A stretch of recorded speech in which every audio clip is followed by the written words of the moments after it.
السلام علیکم ورحمۃ اللہ وبرکاتہ۔ دوستو، آپ کا استقبال ہے ہمارے اس یوٹیوب چینل لرن وتھ صدیق احمد میں۔ آج آپ کے سامنے ہم پیش کرنے والے ہیں آؤ اردو سیکھیں اس کورس کا 20واں سبق۔ آج کے سبق کا عنوان ہے برسات اور گاؤں، یعنی گاؤں میں برسات کا، بارش کا جب موسم ہو اس وقت کیا صورتحال ہوتی ہے، اس کو اس سبق میں پیش کیا گیا ہے۔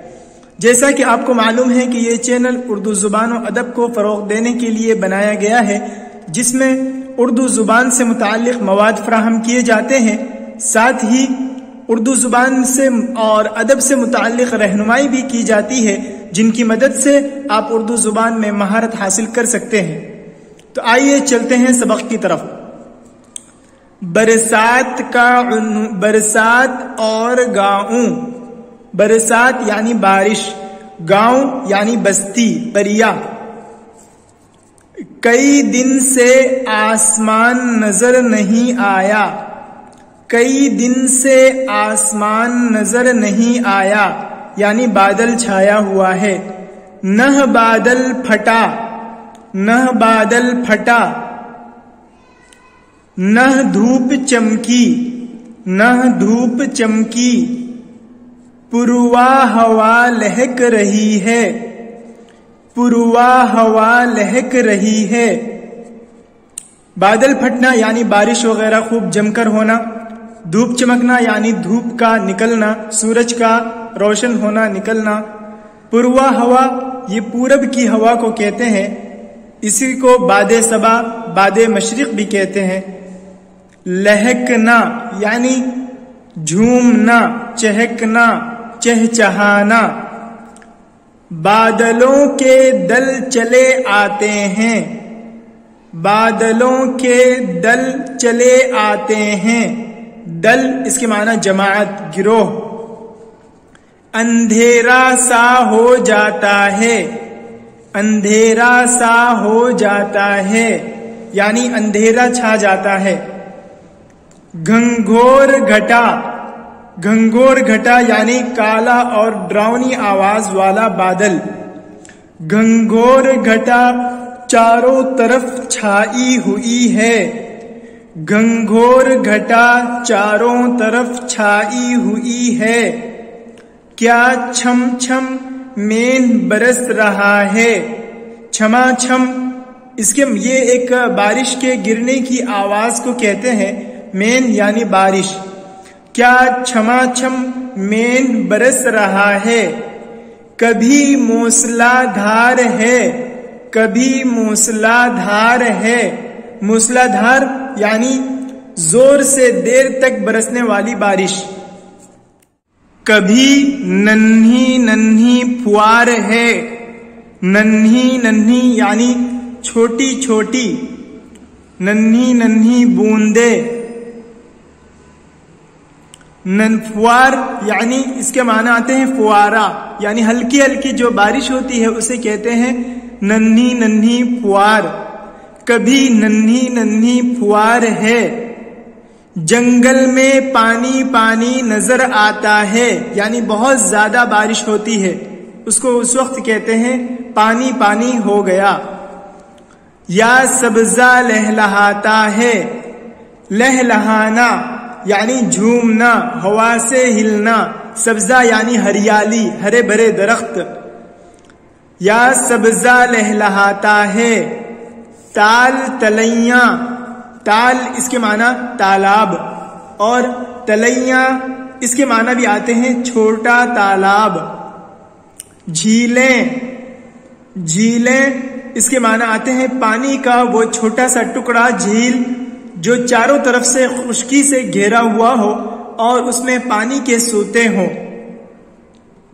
منہا من یعنی بہت زیادہ، منہا من لبریز یعنی بہت زیادہ بھرا ہوا ہونا، بہت زیادہ بھرا ہوا ہونا۔ مرغابی یہ دراصل ایک جو آبی پرندہ ہوتا ہے اسے کہتے ہیں، یعنی پانی کا پرندہ اسے کہتے ہیں۔ تیرنا یعنی پانی پر چلنا۔ پھڑ پھڑانا یعنی تڑپنا، لوٹنا، بے چین ہونا، پریشان ہونا، بے قرار ہونا، پھڑکنا. ڈبکی لگانا، اس کے معنی ہے غوطہ لگانا. بگلا یعنی ایک سفید اور آبی پرندہ جو دریا کے کنارے مچھلیوں کو کھانے کے لیے ایک ٹانگ پر کھڑا رہتا ہے. اور بگلا بطور صفت استعمال ہوتا ہے جس کے معنی آتے ہیں نہایت سفید. چپ چاپ یعنی خاموشی سے. مچھلی سمندری جانور، سمندر کے اندر جو مچھلی ہوتی ہے، ایک سمندری جو مچھلی ہوتی ہے اسے کہتے ہیں. ایک خاص قسم کے سمندری جانور کو یا تالاب وغیرہ میں بھی پائی جاتی ہے. مینڈک یہ بھی ایک خاص قسم کا جانور ہے. تاک میں رہنا یعنی انتظار میں رہنا، کسی کے پیچھے لگے رہنا. سارس ایک سفید رنگ اور لمبی ٹانگوں والا آبی پرندہ. اسی سے ایک مثل آتا ہے، سارس کی سی جوڑی ایک اندھا ایک کوڑھی. سارس کی سی جوڑی ایک اندھا ایک کوڑھی، دونوں کے دونوں بیکار، دونوں نکمے. سارس کی سی جوڑی یعنی پکے دوست جو ہر وقت ساتھ رہتے ہوں. گونجنا یعنی گرج، شور، شیر کی آواز. کبھی ننھی ننھی پھوار ہے، جنگل میں پانی پانی نظر آتا ہے، یا سبزہ لہلہاتا ہے.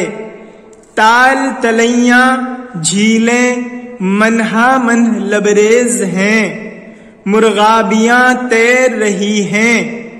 کوئی بازو پھڑ پھڑاتی ہے، کوئی ڈبکی لگاتی ہے.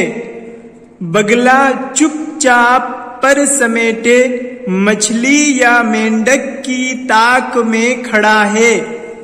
سارس قیں قیں کرتا ہے تو سارا جنگل گونج اٹھتا ہے. قیں قیں دراصل سارس کی آواز کو کہتے ہیں، آواز کی نقالی کی گئی ہے. نالہ، نالہ کے معنی آتے ہیں بارش برساتی نہر، چھوٹی ندی. ابلنا یعنی جوش مارنا، بھر جانا. موج اس کے معنی آتے ہیں تھپیڑا، جوار. بل کھانا یعنی شور مچانا. بل کھانا اس کے معنی چکر آنا، لہرانا. نالا کناروں سے ابل چلا ہے. نالا کناروں سے ابل چلا ہے، پانی موجیں مارتا، بل کھاتا، شور مچاتا چلا جاتا ہے. دھانوں کے کھیت پانی کا تختہ بن گئے ہیں. دھانوں کے کھیت پانی کا تختہ بن گئے ہیں یعنی ایسا تختہ جس پر پانی لگ جائے وہ دکھنے میں اس طریقے سے لگتا ہے جو ہمیشہ گیلا ہوا ہوتا ہے اور اس پر پانی لگا ہوا ہوتا ہے، سڑ جیسا جاتا ہے. اسی طریقے کی جو عکاسی اس کو منظر کا نقشہ کھینچا گیا ہے. دھانوں کے کھیت پانی کا تختہ بن گئے ہیں. دھان میں ڈوبنے ہی سے جان آتی ہے، اس کا ڈوبنا کسان کا ترنا ہے. ترنا دراصل کہتے ہیں تیرنا، یعنی کسان جب اس کا یہ ڈوبتا ہے تو کسان کی خوشی دو بالا ہو جاتی ہے، بڑھ جاتی ہے، کیونکہ اس کے بعد پھر اگتا ہے. اس کا ڈوبنا کسان کا ترنا ہے. ایکھ یعنی گنا، ایکھ بھی لہلہا رہی ہے. انگلوں روز بڑھتی ہے، انگلوں روز بڑھتی ہے. انگل یعنی انگلی کی مقدار کے بقدر روز اس میں بڑھوتری ہوتی ہے. انگلوں روز بڑھتی ہے. باڑی باڑی دراصل باغیچہ کپاس کے کھیت کو کہتے ہیں۔ جوار ایک تو پانی کا جوار، پانی کی موجیں بھی کیا کہی جاتی ہے، اور ایک خاص قسم کا غلہ بھی آتا ہے۔ باجرہ ایک قسم کا غلہ، مکئی یہ بھی ایک قسم کے غلے کو کہتے ہیں۔ زوروں پر ہونا یعنی بہت زیادہ تیار ہونا، بہت زیادہ تعداد میں ہونا۔ باڑی، جوار، باجرہ، مکئی سب زوروں پر ہیں، سب زوروں پر ہیں، مگر ان کو زیادہ پانی موافق نہیں، موافق نہ آنا یعنی راس نہ آنا۔